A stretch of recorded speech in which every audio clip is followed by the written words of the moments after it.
All right, am I live? I should be. I think I'm live here. I think I'm live. I just want to make sure I'm not going to get video feedback here. Am I? Yep, I'm live. Okay. All right. I'm going to get the chat screen up here in my face.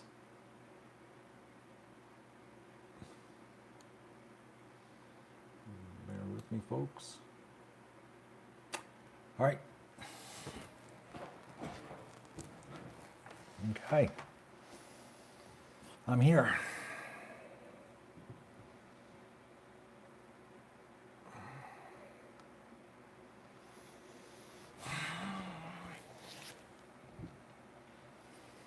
Okay. All right. Here we go.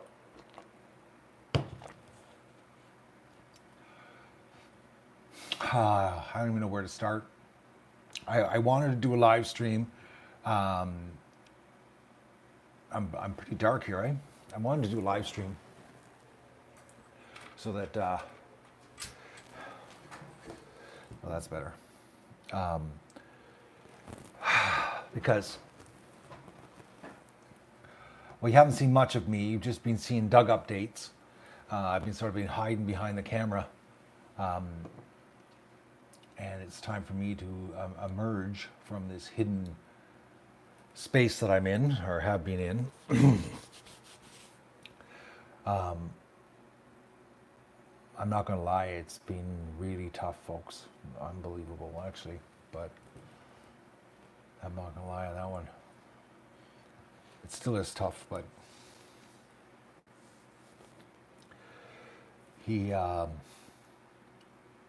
so I'll tell you what happened, what I went from, because the last video you got, he was laying on the couch, rolling on the couch on his back there, and and his belly was pretty big, and he was doing fine on the 19th, except that when we went outside, I'm trying to remember, it's a bit foggy because the way everything happened.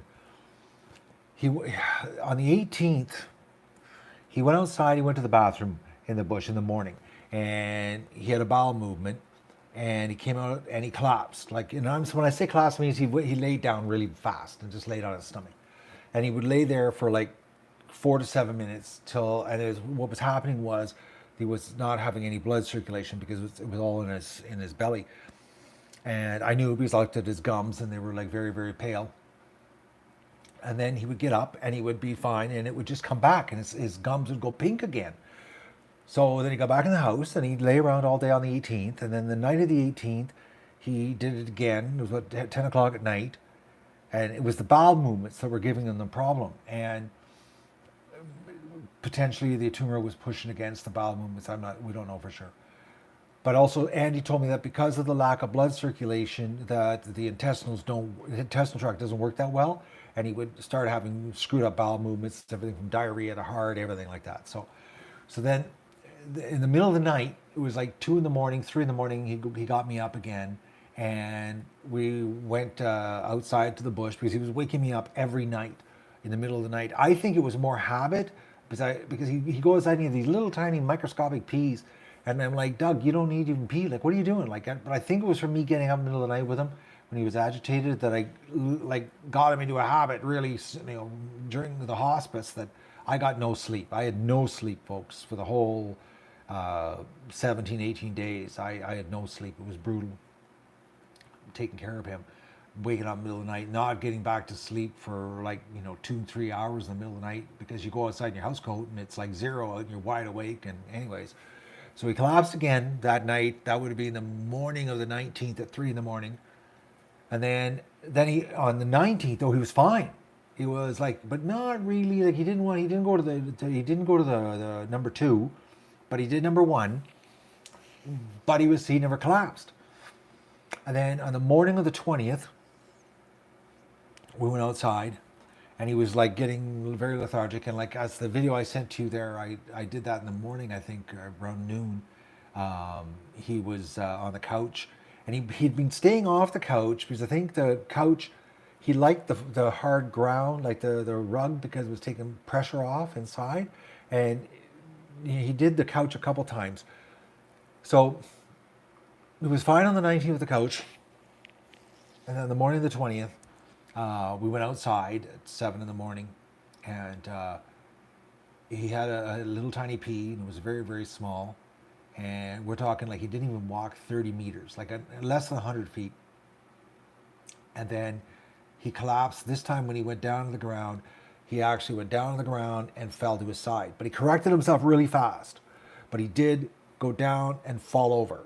That's how faint he was. And it was, oh, this is it. Like he's, I can't, it's time for him to go.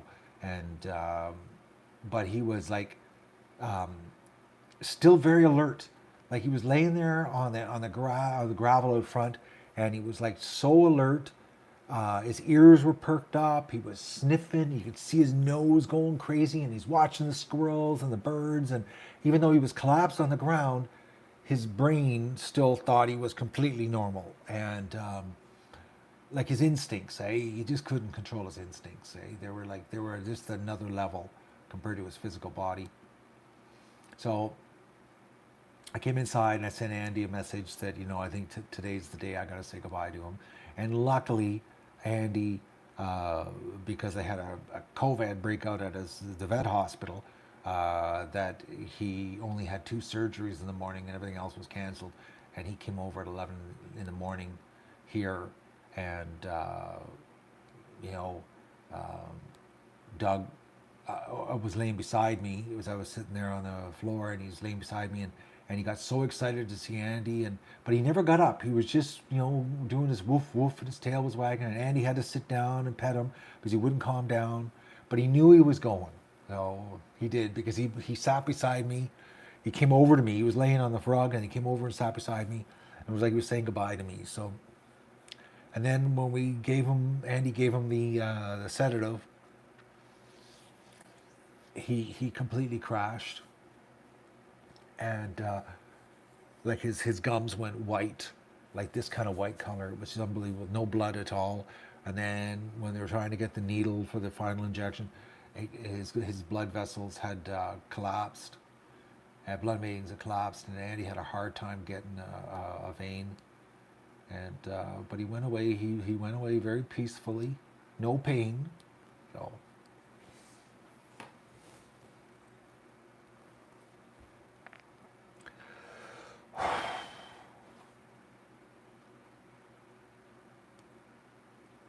So,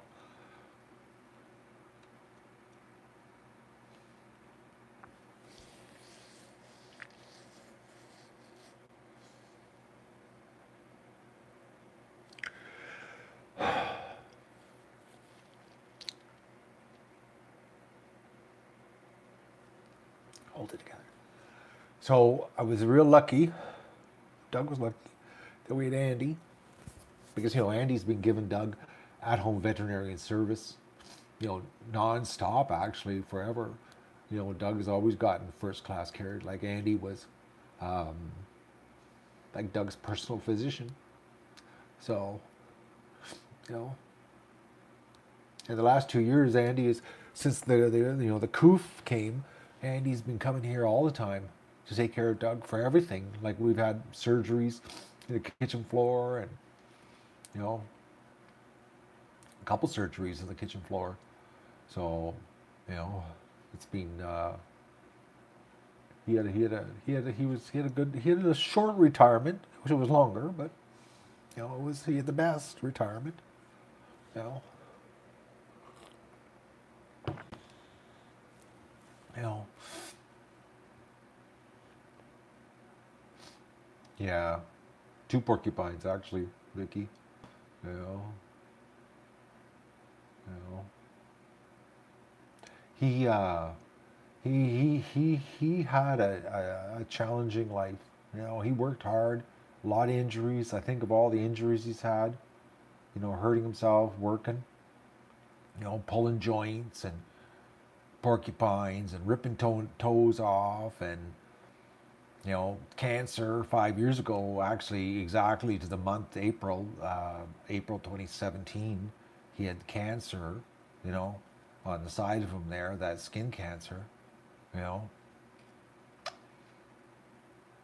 I think about, and I did my income tax yesterday, so I was going through my I was going through my bills and that, and the last 2 years, well, 2020 and 2021, Doug was literally in perfect health. It's if you looked at his vet records, like he had a couple surgeries, but they were for lumps, like that weren't cancer. It was just like ingrown hairs that went backwards and things like that. That Andy had to remove. Nothing, life threatening, but like he had no medical conditions 2020 and 2021 because I did the vet bills yesterday, and like I was like perfect health, except this winter, like he was, aging rapidly, like really, really rapidly. Um, like I noticed all winter, that he was getting really old, like going up the stairs, I'd have to give his bum a little bit of a nudge with my knee because he couldn't get his back leg started at the bottom of the stairs, things like that. Um, and super rotten, super rotten, not listening, only coming when he absolutely wanted to. He was brutal. He really was. I think about all the times I used to have to scream my lungs out to get him to come to me. It was like always had to be his idea, you know. So, you know, his independence, you know. I let his instincts run free on the property, and I didn't do much training. I didn't really. The only thing I, trained him to do was sit, lay down, sort of stay when I told him to when he's covered in mud, so I could wash him off, and and come when I call him when he feels like it, you know. Other than that, he just had free run, and he just did his job, protecting the property, protecting the ducks. It's just a natural, like I didn't train him to do any of that stuff, folks. Like nothing. I honestly did nothing, you know. But so he's out front. I buried him in the front of the property, and he's. I've got to do a little more work. I'm building a rock formation on top of his grave out front with my other dogs. There's like 5 dogs out there. I've had 5 dogs on this property. It's really crazy, you know.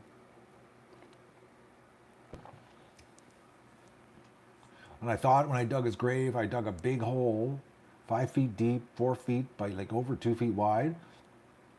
And like, 140-pound dog, folks, takes a lot of room. I couldn't believe, I was like, I could have dug it even bigger.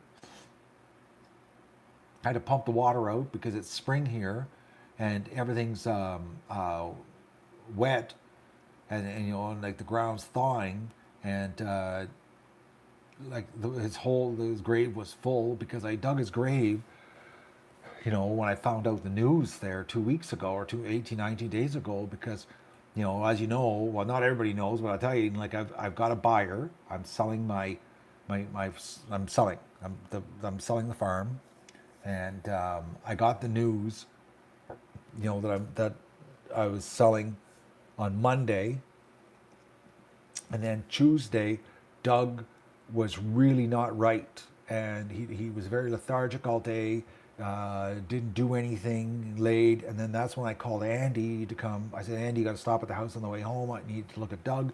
Something's wrong with him, because he wouldn't respond to me, and we've been dealing with. We thought it was constipation because of the antibiotics, because he had a throat problem. He got sort of like a kennel cough, but it wasn't a kennel cough. He just got some kind of infection. And we thought maybe the antibiotics had caused an imbalance in the bacteria in his stomach, which would cause the bowel movements to get out of sync. So we were dealing with that, and then we thought it was the bowel. He was constipated, but it wasn't that, because Andy came over Tuesday night, and he said, this is bad. Like, you have to bring him into the hospital tomorrow morning at 8:30 because we want to do an ultrasound and see what's going on and do a probe. And so I was there at at 8 o'clock in the morning with Andy, and he took me in the back and we did a private ultrasound and did and he had a massive 5 by 7 meter, 5 by 7 centimeter tumor inside of him on one side. We don't know how deep it was, but one side was 5 by 7. And then Andy did the needle, and it turned out he was full of blood. And so I went from Monday night, finding out that I, sold my house, that the buyers have sold their house, and that they're going to buy mine, to the next day, my my dog is, something really wrong with him, to Wednesday morning, he's got terminal cancer and he's bleeding internally, and Andy said that he's got about 2 weeks. And so I came home and I dug a grave on Wednesday. So I never even really got to enjoy the news. I still haven't enjoyed the news that I've sold my farm, So it's it feels like my whole life is blowing up on me, actually. So, that's what it feels like. But I know that, that Doug was old, and there was no way he could have done the trip. And there's no way, he could have done it. There's no way. He was too old to start a new life, with me in South America. And it would have been so stressful for him, being an old dog, and the odds on the operation, the odds on the operation were so bad, it's like, because it was like a 90% chance that, that if I would have operated on him, and Andy was willing to do the operation if I wanted to, but he told me flat out that, there would be a 90% chance that we would have to put him to sleep on the operating table. So, and I didn't like those odds, because he was alive and he kept rebounding. He would, he'd have these crashes, and then he would come back to life. Like I was showing you the live streams, or the little videos I was sharing with you. Like he there was I think there was like a 5-day period where he just sprung back to life. And it was like, and like if I would have, like, that's when I should have, if I was going to do an operation, was during those 5 days that he totally sprung back to life. Because even Andy looked at the videos, and he said that, it was amazing how he sprung back. Like he was fighting strong dog, man, fighting strong dog. But I didn't want to take that 90% chance because of the history of cancer, because he had that cancer 5 years ago. There's a really good chance he would have been full of cancer, and we would have opened him up and found him, full of, tumors, and then we would have had a problem that if you stitch him up, he would come home, and because he would be bleeding internally, he would probably not even heal properly before he even passed away.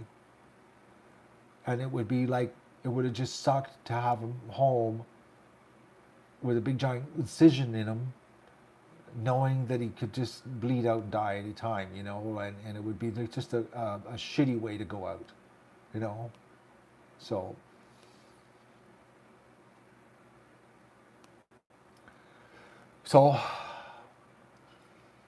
I made the decision to just enjoy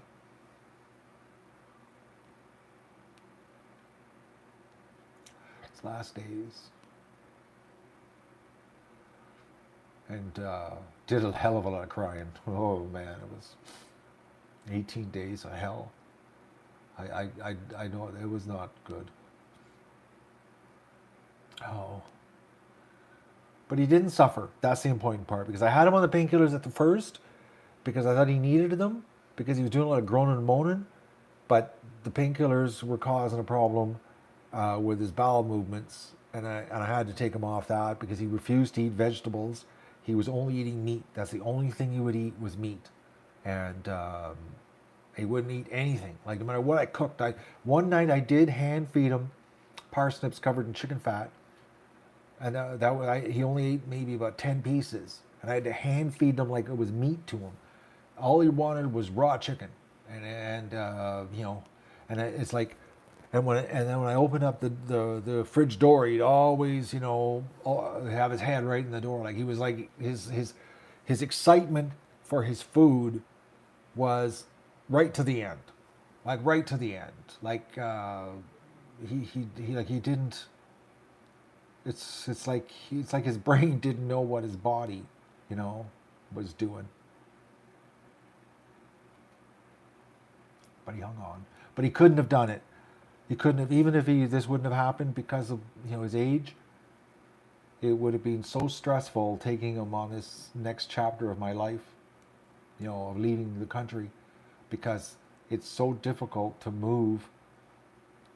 Like if he was a 3-year-old dog, it's a little different story, carting him to the other side of the world, and airplanes, because I'm talking like 2 different airplanes and 3 airports, and if he was a young dog, but being an old dog, and he would have been stressed because he would have went from, this life that he's had here, that was free and bush, and everything was his, to, going on this crazy adventure I'm going on next to South America. It would have been too much. Like, it would have been fine about it being strictly at the farm in Venezuela, because the farm he could, that would be, but between the beach house and the townhouse, like it would have been too much for the old dog. This is where he was supposed to be, and it's just that everything, like the day he passed away was his 8-year anniversary to the day I introduced him to the world, because my first video vlog with him was April 20th, 2014. 8 years exactly. I introduced him and he passed away.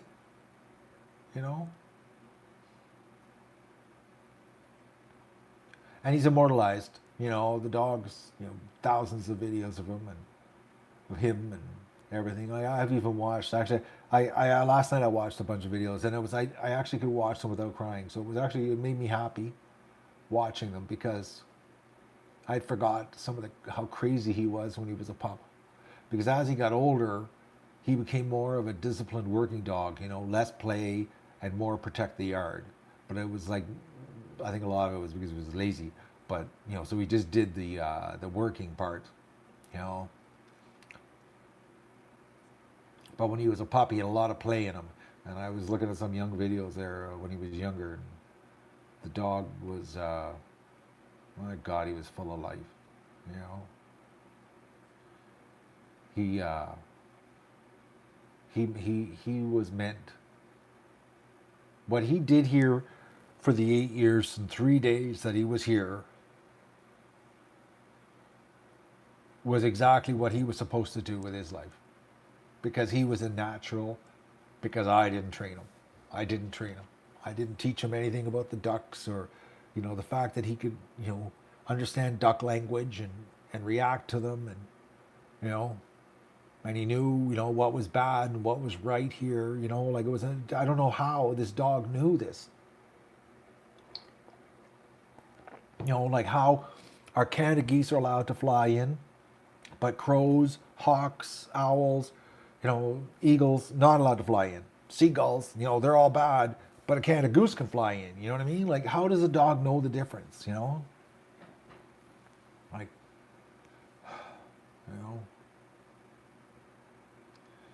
he just knew way too much that I didn't teach him. Too many coincidences, if you know what I mean. He was sent to me. And a lot of things, like, I didn't share on the show. Like, I went through a lot of bad things, when Doug was here, that some of it I shared, my bankruptcy and losing everything. And, But Doug came along and he carried me through so many dark times in the background that I never shared. That he was there. He carried me through, gave me the strength. His big yellow eyes, those eyes could just, you know, pierce right through to me. And his smell, his smell in his head. I don't know what it was, but it was so sweet. It was intoxicating to me. Right from the day one, his smell was unbelievable. Well, you know. So, but now, like I'm happy. I'm so happy that he was in my life.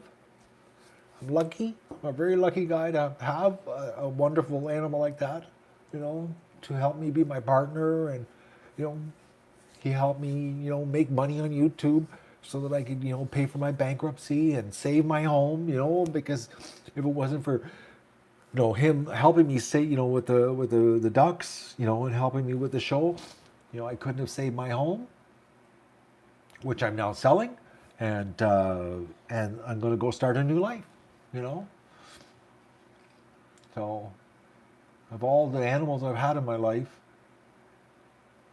and I've had a lot of good dogs in my life, a lot of good dogs. All of them were good, but Doug was just. I've never had a working dog. Like I've never had like a real working dog that was a partner, a business partner with me. Like the coffee mugs and T-shirts, and like so much support, from you guys over the years, and and a lot of it was, it was Dougie and the Ducks, It's sort of like the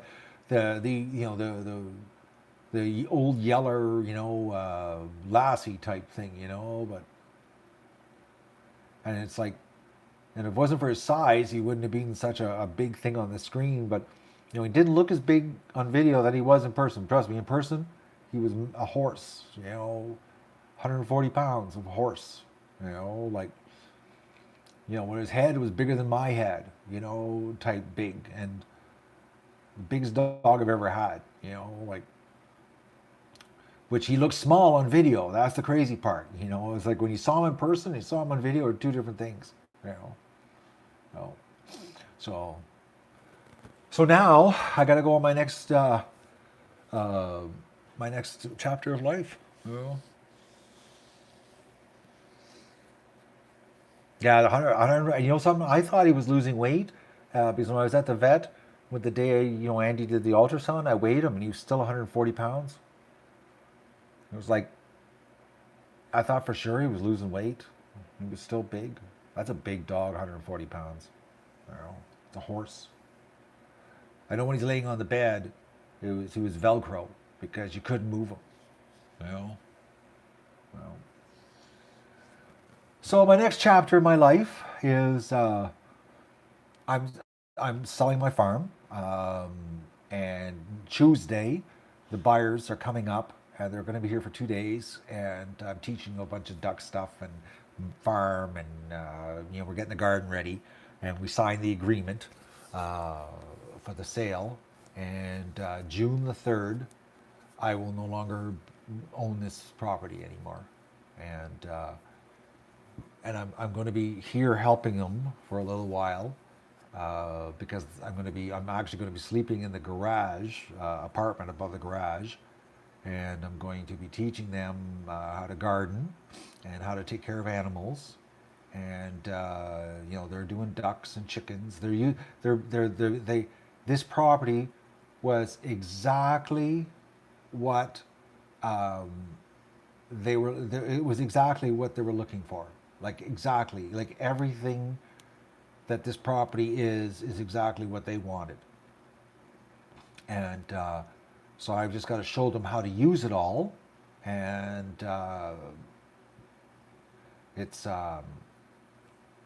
and then once that's done, I'm hoping I just found out this week that now there's flights that I can get direct from Toronto to Panama to Valencia, August the 30th. It looks like the date is what I'm shooting for, and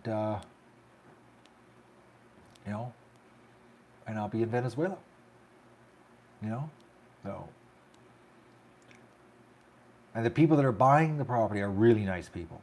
They're like really, really, really nice. Like I can't say they've already stayed here. I've already had them up here twice. They've stayed here over weekends because I wanted to give them an idea of exactly what it's like here. Because I'm not I'm not I'm not a typical home seller where you just dump your home and run. Um, you know, so like they're coming next week. They're going to be here for 2 days next week. You know, but so and then June the 3rd. But and then like I said, I'm hoping my target date is August the 30th. But it's so nice that because I put a lot of work into this place over the last 27 years. Like I've done so much work here, and especially the last 8 years, the amount of work that that Doug and I put into this place, with the Duck Adventure. Um, it was so nice to have somebody, because I had other people come and look at the property, and everybody had different ideas, and which I knew when they started talking different ideas, I knew that it wasn't for them, and I never, I just whatever, just leave, because I'm not desperate, and I just was patient, and then the people came along, and it was exactly like they tried to play. At first, when they first came here, they tried to play like it was just casual. Oh, they found my video on YouTube. Is how they found it. It was actually a Google search. They found my video, and they watched the video, and they've admitted to me now that when they watched the video, they had already planned on buying it. That was it. So, but when they came here, they were very coy, and reserved.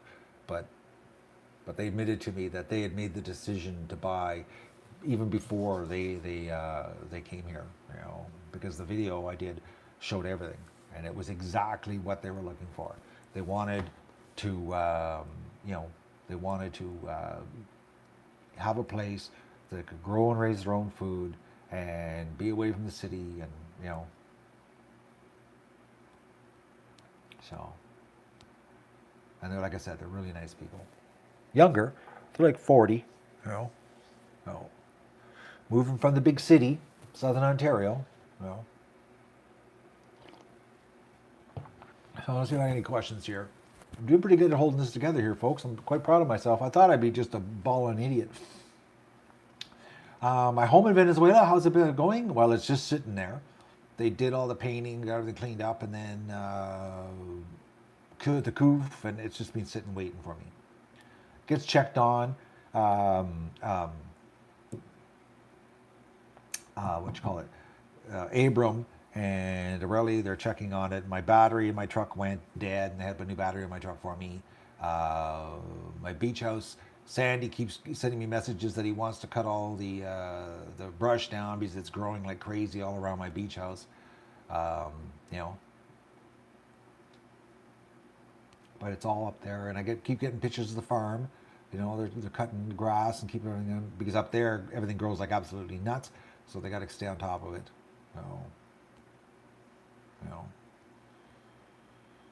Am I planning on doing videos in Venezuela? Yes, I am. I plan on doing a good amount of videos in Venezuela to show my new life, and maybe some little duggies. Who knows? Who knows what the future's going to have? But I am going to share, what I'm doing down there. Because it is an adventure, and there's nobody on the internet doing it. I will be the first gringo in Venezuela doing a vlog. Okay,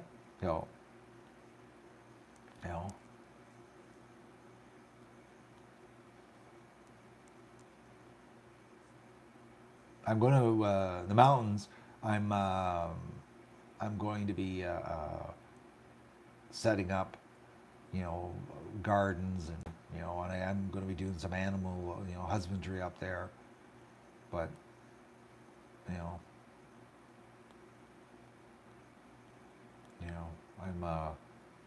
I got some big changes to do, big changes in my life. But right now, the next 5 weeks, I got some crazy stuff. I got to liquidate my life and get rid of stuff, and like I've already liquidated a lot over the last 2 years, but I got to do a lot of stuff. You know. I have 3 properties in Venezuela. I have 3: beach house, the townhouse, and the farm. So, and the price to hold those, folks, it's so unbelievable. Okay, I just like inflation's going nuts, man. I just got my house insurance renewal, and I was doing my taxes. Like I said, I did my taxes yesterday. 3 years ago, my house insurance was $2,700 for this house. Okay, for a year. This year's insurance is $5,700. Like, it is absolutely nuts how expensive it's getting. Like 3 years ago, I couldn't believe it. I was looking at 2018. 2018, 2019, it was $2,700, and my new policy for 22, 23 is $5,700. Like that's like, and I don't have any claims. Like, I'm not a high risk. Like I don't do anything. Like.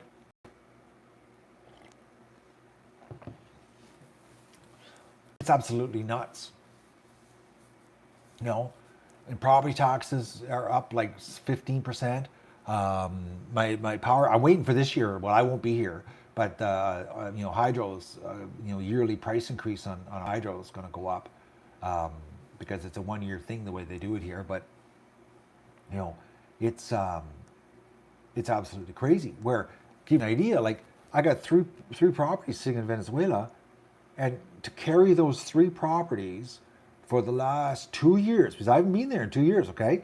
Is less than $200 to carry 3 properties down there. That's all I've spent. Less than $200 US. Less than 200.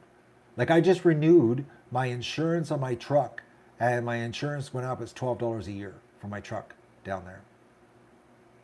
And my what was the beach house? I think the beach house was, I think it was $11 property taxes this year. My condominium's like 31 this year. And the farm, there's no property taxes. Like, it's nuts. It's nuts what we pay up here for. It's craziness.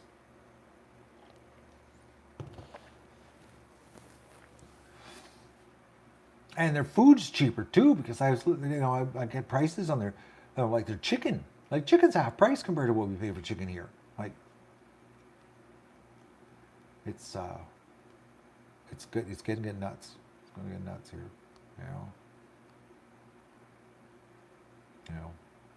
So that's what I'm up to. Like I said, in the next 5 weeks, I've got a crazy amount of work to do to pare down my life. Yeah, we are pretty screwed up here in Canada. But North America, pretty well going to feel all the same pain here shortly. Europe too, Australia, New Zealand, we're all going to get screwed hard. Yes, I've seen about the news on all the food places conveniently catching on fire. About the duck farms. Okay, so here's something. Okay, so I ordered a bunch of ducks for these people because they wanted some new ducks, and I placed the orders. Not last week, the week before. They phoned me and canceled the order. The whole duck farm got wiped out by they had chickens there too, and the bird flu hit them, and they had to kill everything, the whole farm. And then I read just yesterday that there was a duck farm in Quebec, like 300 or 150,000 ducks they put down. Like, it's like this bird flu. And then if you look at it's conspiracy theory, but it's sort of like, it's really, very, very strange, is, well,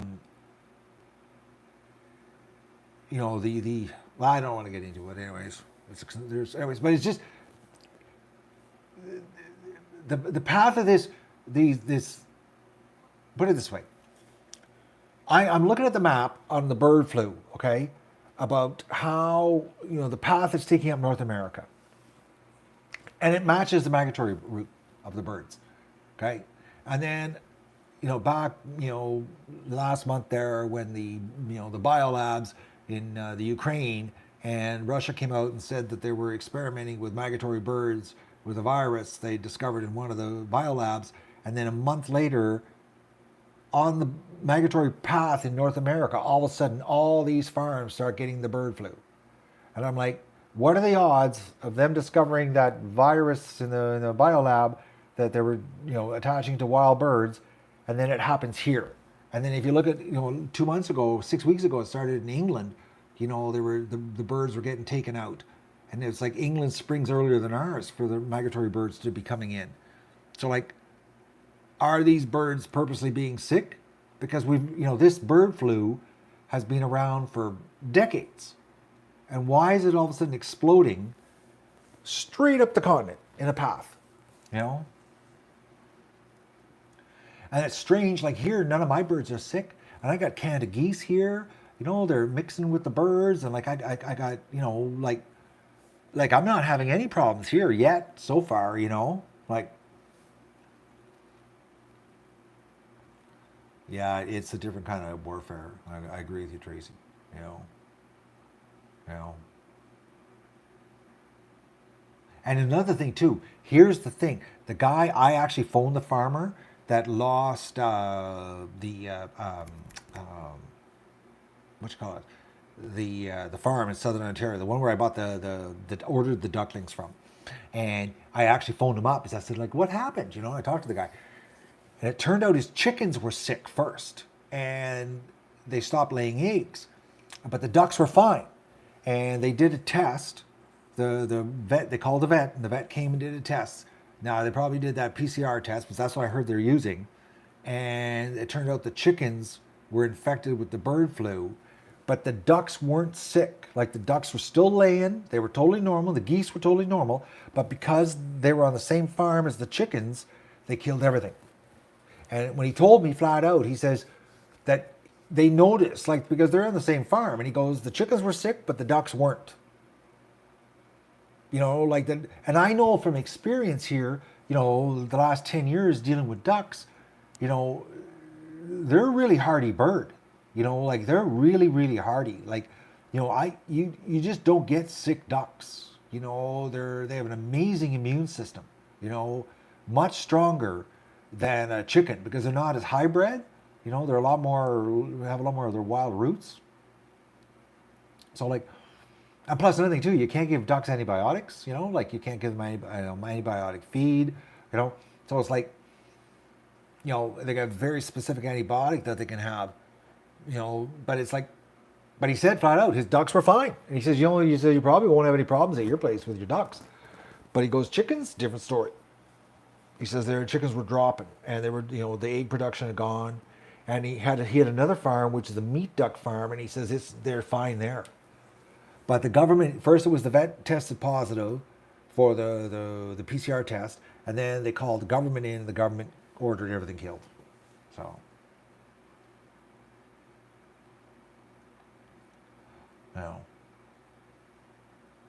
well, actually, Charles, the difference between the conspiracy theory and the truth is about 3 months.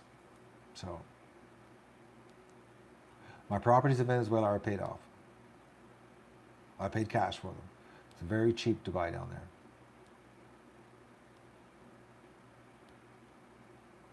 Very cheap.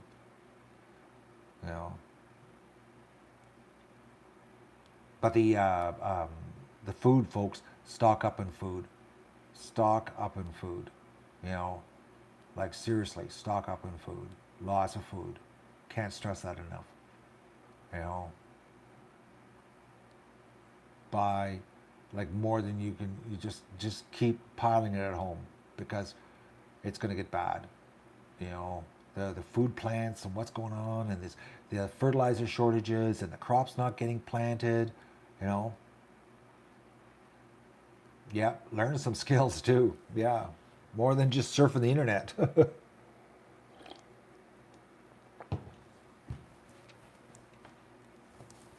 Now, Russia's a lot closer to North America.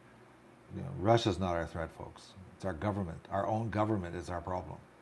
It's like the COOF, okay? The COOF, it turns out now the COOF, now the numbers are coming out, the COOF, is that the mortality rate of the coof is actually lower than the flu, but it's the reaction, the government's reaction to the coof is what's caused us unbelievable amount of problems. Well, like right now, okay, so Australia this week, August the 18th, Australia just took off the requirement to be jabbed to fly out of the country. Okay, so Canada, we're the last country in the world, that you need to be jabbed to leave your country. Like I can't leave right now. Like I can't leave right now. I'm waiting for Castro to change the exit rules so I can leave the country. You know, always, that's how close we are. You know, Trudeau is hanging on, you know, with his North Korean requirement to leave the country, you know. But I think any day, because like you don't need a jab to get into Panama airport, you don't need a jab to get into Venezuela. You know, all of this, you know, that is being dropped. It's just Canada, you know, it's gone, you know. And now the cases, there's actually more people that are jabbed with cases than unjabbed. It's already been proven. So they've got to stop with the jab pretty soon. Because if they don't, then I have to, ironically, I can't fly out on a commercial jet unjabbed, but I can fly out on a private charter unjabbed. Does that make any sense? You know? Like I can fly out, I can go to Mexico on a charter flight and then connect through to Venezuela, and I don't need the jab. But if I want to fly out of Toronto International Airport or Ottawa, or if I want to just any Canadian airport, I got to be jabbed if I'm going on a commercial flight. You know? It's crazy. So that's what's happening here, and you know, I just want to thank everybody, you know, for the years of support to Doug and I, and you know, I can't thank you enough. You know, I'm a lucky man to have, you know, so many good people in my corner for so many years. You know, and like I couldn't ask. I couldn't. You know, considering everything I've gone through, you know, I can't thank everybody enough. You know, between my fans and you know, Doug's fans, and you know, and Doug, and you know, it's been a crazy 8 years. You know, it has a totally crazy 8 years. But this year is the start of a new challenge, a new, you know, chapter, and you know, we'll see where it takes us. You know, the duck adventure is going to morph into something else. You know, I don't know what we're going to morph into, but it's definitely going to be not a normal, not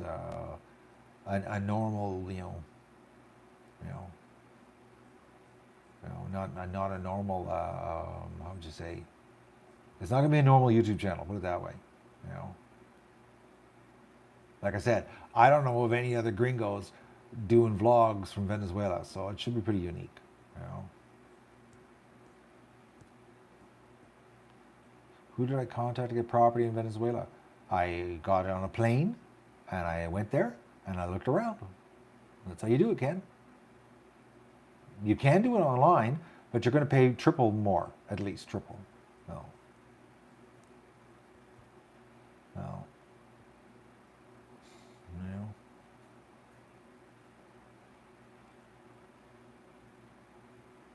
Yeah, the Duck Adventure was a one-of-a-kind channel. Eh? It really was. A lot of people over the years tried to copy me. There was many duck channels there. I remember back in those days when they all tried to copy, but they couldn't hang on. Eh? It was hard. Actually, I was just talking to my friend this morning, talking about how hard it was. You know what Doug and I went through. You know, with the Duck Adventure, you know, like Doug's injuries and loss injury, my injuries. You know, my hand, break my hand, blow both Achilles tendons. You know, my I look at everything. My hip, I think of all the things that I have done here, hurting myself, and I'm not young anymore, folks. I'm 60 years old now, and my body feels it. My body feels it. Like my Achilles tendons still bother me. My plantar fasciitis doesn't bother me anymore, but fasciitis doesn't bother me anymore. But old Dougie, was limping up. Like Christmas time, he was seized up hard, and he had lots of problems. His hips and shoulders, and you know,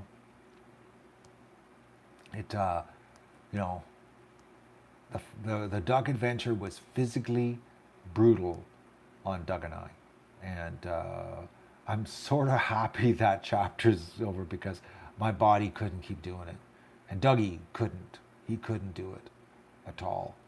You know, he was the last 2 years. He has been like totally retired.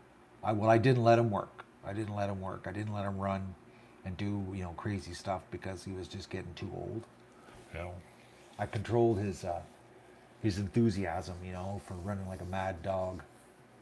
And he was slowing down at the end. He would stop running and do a lot more barking.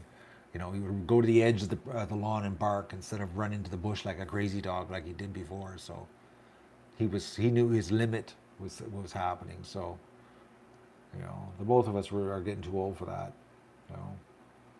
But I just wanted to let you know what's going on, and I'll give you updates how this summer goes. I won't be able to show much because once I no longer own this place, it's like I'm not going to be doing much as far as I'll probably be doing a live stream from the second the apartment above the garage. You're always in that white room, so prepare for that this summer, and I'll try to give you updates on what's going on and my process because I am getting ready to move, and I am be moving some stuff. Like I'm building some skids, and I'm sending some stuff to Venezuela. Not as much as I originally thought, but I am sending some things to Venezuela with me. So that's it. And then and then when I get to Venezuela, I'll do videos, live streams, whatever I can do. You know, you know, you know. But anyways, thank you everybody for being in Doug and I's corner the last 8 years. I can't thank you enough for that. Like really, I think of all the help and support. Doug and I were very, very lucky to have so many good people in our corner. We were. It was a special time in my life, folks. It really was. Wasn't easy, but it was special. I want to thank you all. So take care, everybody. I love you all.